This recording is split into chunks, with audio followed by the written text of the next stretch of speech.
Hello, everyone, and welcome to this episode of the Hummingbird Arcana Podcast. I am Jo Hummingbird. I'm an Evolutionary Astrologer and an Usui Reiki Master here to deep dive into the worlds of astrology, Reiki, Mysticism, and so much more with you. And today I'm so happy to be bringing you an episode on the basics of astrology. This is not going to be like a full rundown of everything. Don't worry, you're not going to get thrown into the deep end. Like I mentioned, just the basics. We're going to be learning the principles that make up this ancient science that is the sister science to both Ayurveda and yoga that was brought to us by the ancient Vedas in ancient India, and that eventually spread cross-culturally into many, many different ancient civilizations and was used by all of our ancestors at one point or another to not only navigate the passage of time, trade routes, the changing of seasons, but also to predict natural disasters and significant dates in time. And we obviously see so many different versions of astrology that exist out there, and they can trace back to so many different places and they can be used in so many different ways. So I wanted to kind of boil it down and bring you the basics of this so that way we're not losing ourselves to the world of astrology too much, but we're still going to dive in and get our feet wet. So a quick breakdown of what we're going to be going over today so you're not confused by being thrown straight into the deep end of what we're doing. We're going to be discussing the signs, the houses, the planets and the luminaries, along with their elemental associations, their archetypes, their governances, and the categorizations in which they fall under. And this is going to be super fun because if you don't want to listen to all this, you can go download my free Astro Cheat Sheet PDF. It is entirely free and accessible as a Google Drive PDF available on my website for viewing, or you can click the external link button and download it straight to your device if you don't want to go to my website every time to view it. And also, if you comment on the Instagram post that is my Astro Cheat Sheet, it is pinned on the top of my Instagram, you can actually comment on that post and I will send you a direct DM with the link to the Google Drive itself, and if you don't want to do all the searching yourself. So without further ado, let's go ahead and jump into this. So let's start with the signs, and I'm going to go into their elemental associations and their categories here. And by categories, what I mean is that there are 12 signs, and we can break them up by 3 categories with 4 signs in each, just like there are going to be 4 elements, and there are 3 signs within each. So there's kind of a weird flip-flop back and forth between those two there in the sense that it's 3 and 4 and 4 and 3, but 12 divided by 4 is 3, 12 divided by 3 is 4. So it makes sense that we have these little groupings and categorizations here. So let's start with the elements to keep things simple. We obviously know the 4 elements are earth, air, fire, and water. If you watched, for my generation, Gen Z or the millennials or anybody like right in that category, if you watched Avatar: The Last Airbender, then anytime you hear earth, air, fire, and water, you think of the intro of that show, which is hilarious to me. But very, very interesting that we have 4 elements here. And in my opinion, I wish that we had 5 because the pentacle does show earth, air, fire, water, and spirit. I wish that there was like some sort of like spirit association with the signs, but at the same time, it makes sense that we're dividing the 12 between the 4 because all of us have spirit within us, and we can all, no matter what element we have as a core to our astrological blueprint, connect to spirit, and this is what astrology helps us to do. So if we're wondering why we don't have 5 elements as opposed to 4, that's really why. It's because spirit resides within all of this, and nothing can exist without spirit in the first place to put the energy behind the forces of creation. So the water signs are obviously going to be Cancer, Scorpio, and Pisces. Those are, the more sensitive, intuitive, and deeply feeling signs. We have the earth signs, which are Taurus, Virgo, and Capricorn. These are going to be the more grounded, practical, and mundane signs. We have the air signs as Gemini, Libra, and Aquarius, which are going to be the more mental, etheric, and kind of flighty, depending on the context of these signs. And then we have the fire signs lastly, which are Aries, Leo, and Sagittarius. These are going to be the more adventurous, spontaneous, and, for lack of a better term, fiery signs. When it comes to their categorizations, though, these are going to be broken up between 3 categories. We have the cardinal signs, the fixed signs, and the mutable signs. So just like we have water, earth, air, and fire signs, these 4 categories of elements can fall into 3 subcategories, or what in astrology we call modalities, that help us to understand the archetypes of each of them a little bit better. So The cardinal signs are going to be the signs that are the most potent and influential because they govern different parts of our charts and different aspects of the signs that have to do with everyday life and our relation to it.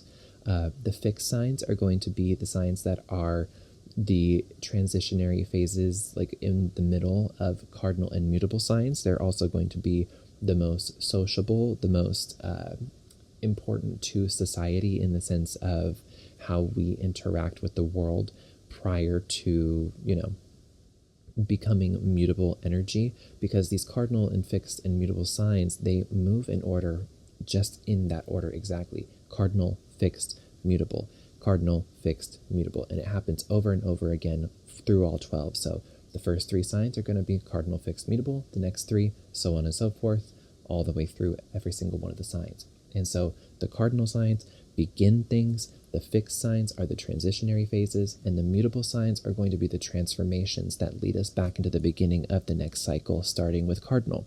So cardinal is going to be the most highly influential because it deals with the most mundane parts of everyday life. The fixed signs are going to be the most sociable because they help us transition between ourselves and society. And then the mutable signs are going to be the most important in terms of transformation and moving into the next phase of the quadrants of astrology and the quadrants of the signs. So let's break down what the cardinal signs are. Which ones are they? These are going to be Aries, Cancer, Libra, and Capricorn. The reason that these are going to be, quote unquote, the most influential or potent is because Aries is the sign of the child, Cancer is the mother, Libra is the other, and Capricorn is the father. So this is sort of like Aries is like child self, me. Cancer is momming, nurturing. Libra is others, relationship, you instead of me. And Capricorn is the father, the structure, the stability. This is all not in the sense of following my personal beliefs, but this is just kind of like a generalized understanding of astrology from a traditional standpoint. But that is not necessarily meaning that if you're an Aries, you're a child and you only behave that way, or that if you're a Cancer, you're always nurturing everybody all the time, or that if you're a Libra, that you're always going to be left out, or that if you're a Capricorn, that you're always put in positions to work really hard. Not that you're not put in those positions either as any of these signs, but this is just kind of generally archetypically how they associate. And then with the fixed signs, we have Taurus, Leo, Scorpio, and Aquarius. Taurus is going to be the governance of, how we make money and our relationship to our sense of self-worth. Leo is going to be authentic expression and how we shine. Scorpio is going to be other people's resources and sort of psychology. And then Aquarius is going to be sort of the function behind how our light shines into the world, like on the opposite end of Leo, but not in the sense of per se the same way as Leo light shining, but how do we go about shining the light? Not necessarily what are we shining about, but how do we do it? What's in place in society around us that helps us to do so? And so then we move into the mutable signs as Gemini, Virgo, Sagittarius, and Pisces. And these are going to be the ones that help us transform from not only the fixed and the cardinal energies into the next round, but they're going to be also the signs that help us create sort of the mental and spiritual structure on how to do so, because like we mentioned, cardinal's more mundane and fixed is more societally associated. So then what's left after the mundane and physical tangible world is mind and spirit, mind, body, spirit. So Gemini is going to be sort of your like close group of friends, like your circle, your community. Virgo is going to be your routines and your physical health. We have Sagittarius as like philosophy and personal beliefs and world travel. And then we have Pisces as like the all omniscient force of the universe, unconditional love, the void, spirit, source, whatever word you have for that. So let's break down each of the signs real quick and what their archetypes are from a baseline standpoint, from just one word, one archetype for each without going too terribly deep here. So Aries is the archetype of the warrior. Taurus is going to be the sign of the builder. Gemini is going to be the student. Cancer is going to be the mother. Leo is going to be royalty. Virgo is going to be the maiden. Libra is going to be the diplomat. Scorpio is going to be the alchemist. Sagittarius is going to be the teacher. Capricorn is going to be the father. Aquarius is the futurist. And Pisces is the sage. So these are all in order. These are all very important that they're in this order, because Aries is, again, the first sign of the zodiac, and this is going to be the birth point from the great cosmic womb. So, not in the sense that a baby is, fighting a war to get out of the womb, but, it's quite a gory process to have a newborn child, to bring new life into the world, regardless of if you're a human or if you're another kind of mammal or any other species on the planet, regardless of if you're a mammal or not. There's kind of a messy process that's involved in allowing a child to come into this world. It is, or a child, so to speak, a new life or a new soul to enter into this world between the portal of the afterlife or the spirit realm or the ethers, whatever label you would like to call that, and bridging that in between that realm and this world.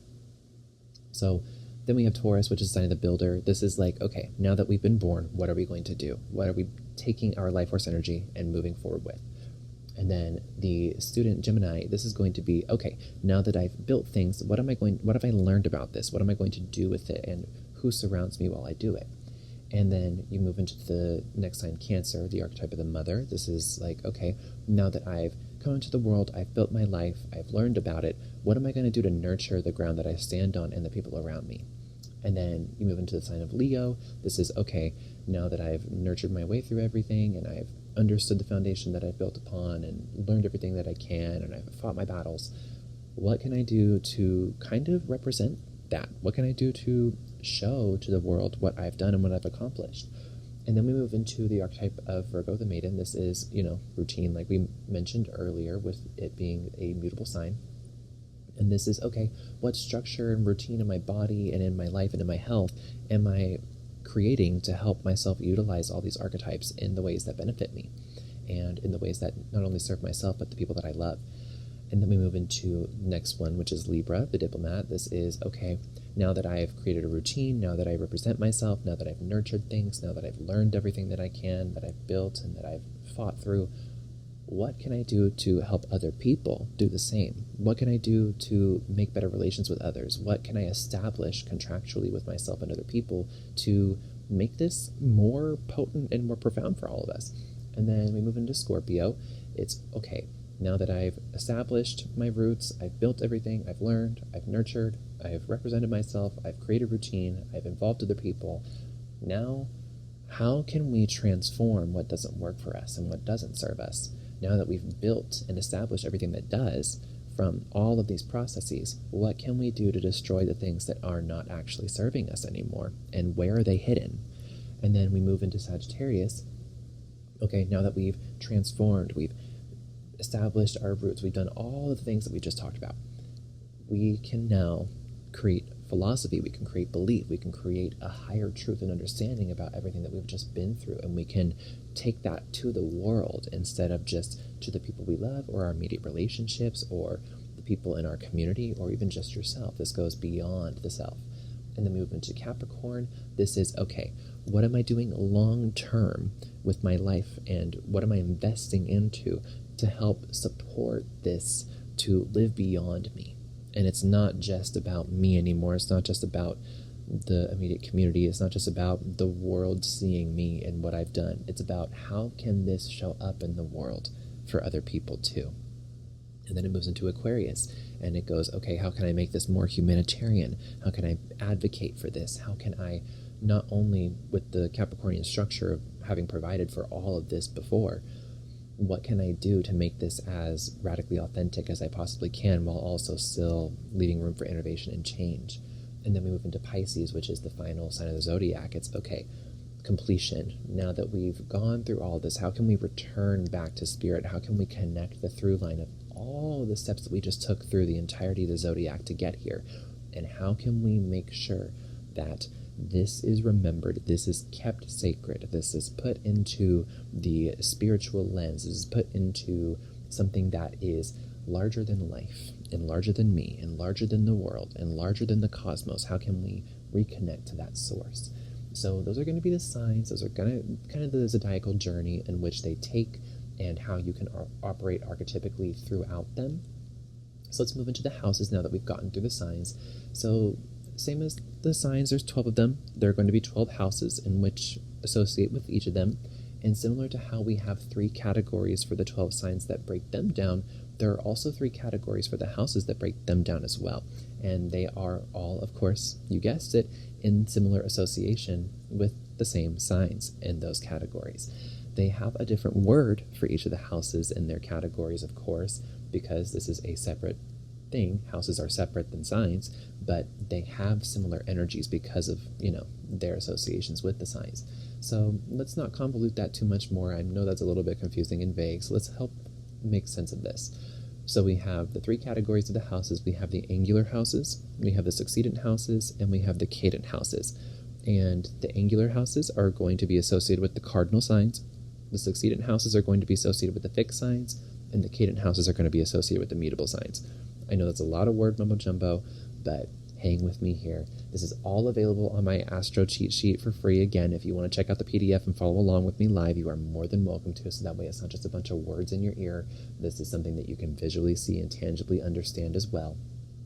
So just like there's going to be 4 signs within each of the 3 categories for their modalities, there's going to be 4 houses in each of the house modalities as well.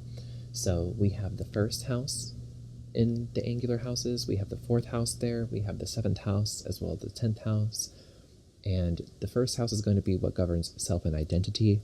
The 4th house, is going to be what governs home and comfort. The 7th house is going to be what governs partnerships and legal contracts. And then we have the 10th house, which governs career and investments. You see all the through lines that we're making here? Is it starting to make a little bit more sense? I very much hope so, and I hope that you're following along with me. And if you're not, that's totally okay. Just go back and listen and keep listening until it makes sense. It's totally okay if it doesn't make sense the first time around. It took me 3.5 years to be able to fully understand astrology, to be able to offer it to people professionally. So don't be discouraged or anything, or beat up on yourself because this is too much information all at once. Feel free to slow down the playback time if I'm talking too fast as well, or to pause at any moment. Take notes if you want to, if you're that kind of person, or again, just follow along with the PDF live. Moving into the succedent houses, again, these are associated with the fixed signs, and these are the houses of the 2nd, the 5th, the 8th, and the 11th. So the 2nd house is going to govern money and self-esteem. The 5th house is going to rule dating life and your children. The 8th house is going to be psychology and the taboo. And then the 11th house is going to be networking and the future. So then we move into the cadent houses, which again are going to be associated with the mutable signs. Those houses are going to be the 3rd, the 6th, the 9th, and the 12th. The 3rd house ruling over siblings and short-form travel. The 6th house ruling over routine and health. The 9th house ruling over philosophy, education, and long-form travel. And then the 12th house governing subconsciousness and spirituality. So you can see how with the different archetypes of the signs and the different modalities in which they fall under, how they equivocally and reciprocally, archetypically also relate to the house in which they rule, in which also they are modality ruled by angular, succedent, or cadent, as well as the signs cardinal, fixed, and mutable. So now that we've gone through that, let's talk about the planets and the luminaries. Now you might wonder, what are the luminaries? I've never heard of that term. Well, those are going to be the 2 parts in our chart, the 2 quote-unquote objects in space that either give out light or reflect light back to us. And there are only 2 things in our solar system that do that: a star and a moon. And what's our star? The sun. And what's the moon that we use? Our moon, depending on what language it is, like Luna, Lune, Selene, whatever language you have for that, just the moon. Because the moon does reflect the sun's light back to us, and it is the closest quote-unquote moon from an astronomical standpoint in our proximity. So the sun and the moon are our luminaries here, and the rest of everything in the solar system is obviously a planet. But the luminaries, the sun, it governs the self, perception, ego, identity, and personality, and the moon is going to govern emotions, subconscious, dreams, and relationship to the mother. So moving into the planets here, these planets, obviously we know the planets: Mercury, Venus, Mars, Jupiter, Saturn, Uranus, Neptune, Pluto. At least that's going to be the planets from an astrological standpoint, but if you ask an astronomer or an astrophysicist, they're going to tell you that Pluto's not a planet. I do not agree with that. I don't subscribe to that, because I think Pluto was discovered for a reason. And despite astrophysical categorizations and requirements for a planet to be a planet, I do respect that from a scientific standpoint, from, a mundane level, but I also, being a professional astrologer and having studied this for 8.5 years, I do not understand why we can't just make an exception here, because Pluto is so important, especially when it comes to psychology and understanding that there are parts of life that exist out in the deep, dark depths. But I digress. Let's go ahead and get back on track here. Starting with Mercury, let's talk about the traditional planets, because we only have 5 traditional planets that can be seen with the naked eye. The other 3 planets that were modernly discovered within the last 400 to 450 years with the invention of the telescope and the developments of astrophysics and astronomy altogether, those cannot be seen with the naked eye, obviously, because they only were discovered once we had telescopes to see beyond what we could see with our naked eye. So the 5 planets that we see with our naked eye are going to be Mercury, Venus, Mars, Jupiter, and Saturn. Those you can all see without a telescope, because you can watch them move through the night sky day after day, or night after night more so. And they aren't going to be like stars because they're not flickering and blinking at you in the sky. They're solid dots that just reflect light of the sun back to you, just by a physics standpoint. But let's start with Mercury here. This is the planet of communication, intellect, and the mind. Then we have Venus, which is the planet of relationships, money, and feminine or goddess energy. Then we have Mars, which is the planet of action, sex, and masculine energy. And depending on the context, it's going to be God energy. Obviously, that's also more closely associated with the sun. But then we have Jupiter, which is associated with abundance, travel, and expansion. And then we finally have Saturn, which is associated with karma, discipline, relationship to the father. So those are going to be the 5 traditional planets, again, that you can see with the naked eye. So then we move into the modern planets, in which were recently discovered in the last 400 and 450 years recently. So we have, as the modern planets, we have Uranus, Neptune, and Pluto, obviously, because those, again, cannot be seen with the naked eye. So Uranus is going to be the ruler of chaos, innovation, and change. Neptune is going to be the ruler of ether, spirituality, and boundlessness. And Pluto is going to be the ruler of alchemy, death and rebirth, and psychology. So now that we've gotten through the signs, the houses, and the planets and luminaries, let's talk about what the rulerships are for all of these. Now, if this is a little bit, too simple for you, then you are welcome to deep dive with me in the Astrology Basics Masterclass. We did just hold the live version of that class on Monday, October 20th.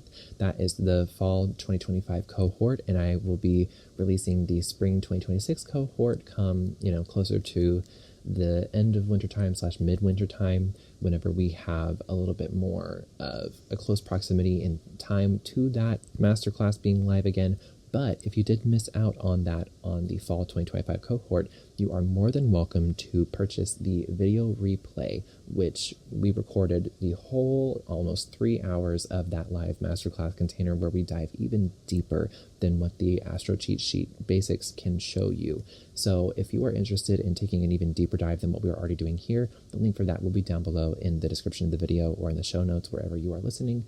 But let's go ahead and move into the rulerships here. And this is where we do get a little bit mix-matchy and crossovery between the signs, the planets, and the houses, because they're all mutually reciprocal within and of each other, which is why astrology is so beautifully intertwined in the cosmic web that it is. So let's talk about the sign rulers first, then we'll talk about the planet and luminary rulers, and then the house rulers next. So as far as the sign rulers go, we have Aries, which is ruled by Mars. Then we have Taurus, which is ruled by Venus. Gemini is ruled by Mercury. Cancer is ruled by the Moon. Leo is ruled by the Sun. Virgo is ruled by Mercury. Libra is ruled by Venus. Scorpio ruled by Mars and Pluto, because of the modern discovery of the planet. Sagittarius is ruled by Jupiter. Capricorn is ruled by Saturn. Aquarius is ruled traditionally by Saturn and modernly by Uranus. And Pisces is traditionally ruled by Jupiter and modernly ruled by Neptune. So, with the discovery of the 3 modern planets, we had to put them somewhere. And of course, Neptune being a planet that has the chemicals in the atmosphere refract light in a weird way into which you literally cannot see the edge of the planet's atmosphere in comparison to the black depths of space. Like, it's a perfect gradient between the deep dark blue and the black of space. You cannot see the edge of Neptune, no matter how you photograph it, and none of our telescopes or probes or anything that we've launched into space have been able to see it, which is fascinating from an astrophysics standpoint.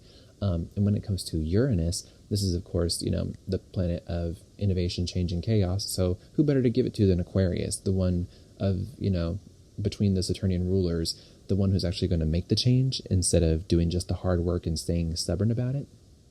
And then, Pluto, like we were mentioning earlier, the planet of the deep, dark depths in psychology, of course, is going to be given to Scorpio, the one who rules over occultism and mysticism, like in that context. So it just makes sense that those modern rulerships would be assigned to those three signs instead of just the last three in general, because Capricorn is not going to be talking about all of that all the time. Not every Capricorn I'm a Capricorn and I talk about it, but that does not mean every Capricorn will.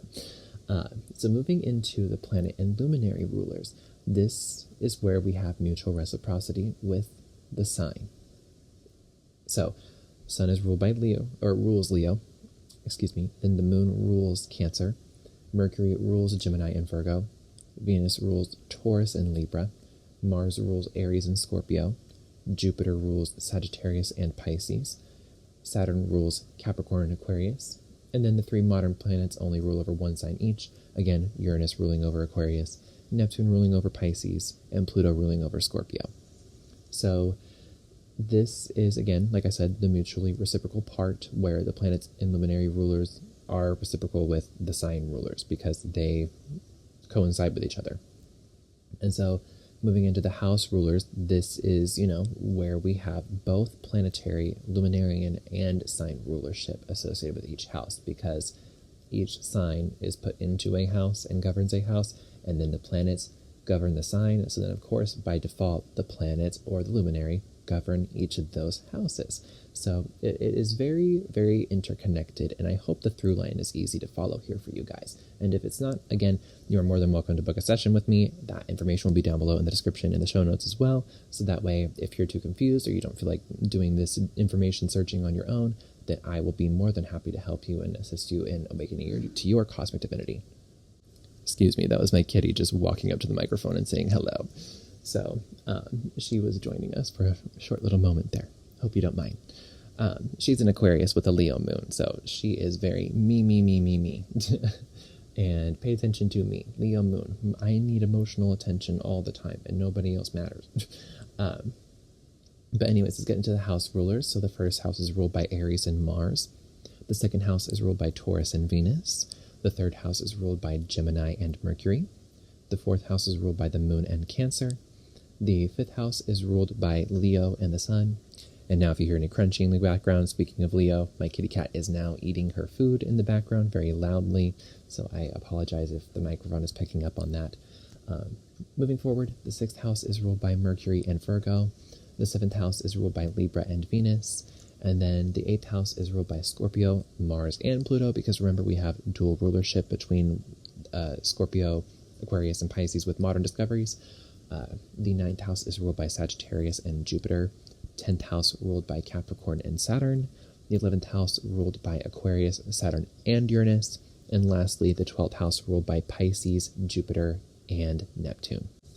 So that is the breakdown of the basis of astrology. I don't want to go too much further into it as to not confuse anybody or to give you info overload or analysis paralysis. Again, if this was not enough information, even if you didn't get overwhelmed and you're like, hell yeah, I want more of this, the Astro Basics Masterclass, the link down below for the video purchase replay is there. If you want to be a part of that digital cohort, you will have lifetime access to the video recording, and it does not go away. It does not change at any point, so you will always have access to that. And every time after, whenever we're recording the live version of any cohort in the future, whether that's spring 2026, fall 2026, so on and so forth, that will be updated and uploaded into that shared Google Drive, in which you will have access to all of those. So anytime there's any updates or any new perspectives shared or any questions that were answered differently in the group questionnaire at the end, then you will have access to all that information for the rest of time. So if this also was just too much and you don't feel like diving in too deep with the Astro Basics Masterclass or even the cheat sheet, and you just want to get straight up answers for your chart and help make sense of it for yourself, I am, again, more than happy to assist in looking at your chart, whether that's a reading, a report, or just a session one-on-one, whatever that is. I am, again, more than happy to assist you in that. So thank you for taking the time to listen to today's episode of Hummingbird Arcana. If you enjoyed this episode, go ahead and give the video a thumbs up on YouTube if you're watching it there, and subscribe to the YouTube channel and turn on that post notification bell so you're notified every time a new episode comes out. And if you're listening on Apple Podcasts or whatever streaming service you're listening to this on, go ahead and follow the podcast and be a part of that little group here, this little mystical, magical circle that I'm building for us here in this little community, this little slice of the internet. I'm so happy to be assisting you and awakening you to your cosmic divinity, and I am so grateful that you chose to listen to this episode today. Thank you again for taking the time out of your day to do so, and I will see you in the next one. Many blessings.